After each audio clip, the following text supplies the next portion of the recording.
ಸ್ನೇಹಿತರೆ, ನಮ್ಮ ಹಿಂದೂಗಳು ಗಂಗಾ ನದಿಯನ್ನ ಪಾವನ ನದಿ ಅಥವಾ ಪವಿತ್ರ ಜಲ ಅಂತ ಕರೀತಾರೆ. ಯಾಕೆ ಅಂತ ನಿಮ್ಗೆ ಗೊತ್ತಾ? ಗಂಗೆಯಲ್ಲಿ ಮಿಂದ್ರೆ ಪಾಪ ಕಳೆಯೋದು, ದೇಹದಲ್ಲಿನ ರೋಗ ರುಜಿನಗಳೆಲ್ಲ ಮಾಯವಾಗುವುದು ಅನ್ನುವ ನಂಬಿಕೆ ಕೂಡ ಭಾರತೀಯರಲ್ಲಿದೆ. ಇದು ಕೇವಲ ಆಧ್ಯಾತ್ಮಿಕ ನಂಬಿಕೆಯೋ ಅಥವಾ ಇದರ ಹಿಂದೆ ವೈಜ್ಞಾನಿಕ ಕಾರಣಗಳು ಇವೆಯಾ? ಮುಂದೆ ನೋಡೋಣ.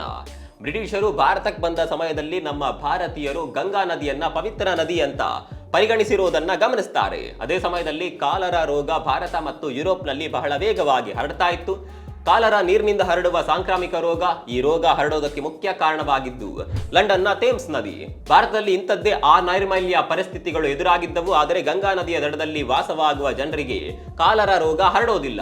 ಇದು ತುಂಬಾನೇ ಕ್ಯೂರಿಯಾಸಿಟಿಗೆ ಕಾರಣವಾಗುತ್ತೆ. ಹಾಗಾಗಿ ಬ್ರಿಟಿಷರು ಇದರ ಬಗ್ಗೆ ಸಂಶೋಧನೆ ಮಾಡೋದಕ್ಕೆ ಮುಂದಾಗ್ತಾರೆ. ಥೇಮ್ಸ್ ನದಿ ಮತ್ತು ಗಂಗಾ ನದಿಯ ನೀರನ್ನ ಕಂಪೇರ್ ಮಾಡ್ತಾರೆ. 1896ರಲ್ಲಿ ಒಬ್ಬ ಬ್ರಿಟಿಷ್ ವಿಜ್ಞಾನಿ ಗಂಗಾ ನದಿಯ ನೀರು ನಿಜವಾಗಿಯೂ ಪವಿತ್ರವಾಗಿದೆಯಾ ಅಂತ ಎಕ್ಸ್ಪೆರಿಮೆಂಟ್ ಮಾಡುವುದಕ್ಕೆ ಗಂಗಾ ನದಿಯ ನೀರು ಮತ್ತು ಥೇಮ್ಸ್ ನದಿಯ ನೀರಿನ ಸ್ಯಾಂಪಲ್ ಅನ್ನ ಕಲೆಕ್ಟ್ ಮಾಡ್ತಾನೆ. ಆ ನೀರನ್ನ ಒಂದೇ ಕಂಡೀಷನ್ ನಲ್ಲಿ ಹಲವು ತಿಂಗಳವರೆಗೆ ಸ್ಟೋರ್ ಮಾಡ್ತಾರೆ. ನಂತರ ಅದನ್ನ ಪರೀಕ್ಷೆ ಮಾಡ್ತಾರೆ. ಆ ವಿಜ್ಞಾನಿ ಕಾಲರದ ಬ್ಯಾಕ್ಟೀರಿಯಾವನ್ನ 2 ನೀರಿನ ಸ್ಯಾಂಪಲ್ಗೆ ಹಾಕ್ತಾರೆ. ಗಂಗಾ ನದಿಯ ನೀರಿನ ಸ್ಯಾಂಪಲ್ ಕೇವಲ 3 ಗಂಟೆಗಳ ಒಳಗೆ ಈ ಬ್ಯಾಕ್ಟೀರಿಯಾವನ್ನ ಸಾಯಿಸುತ್ತೆ.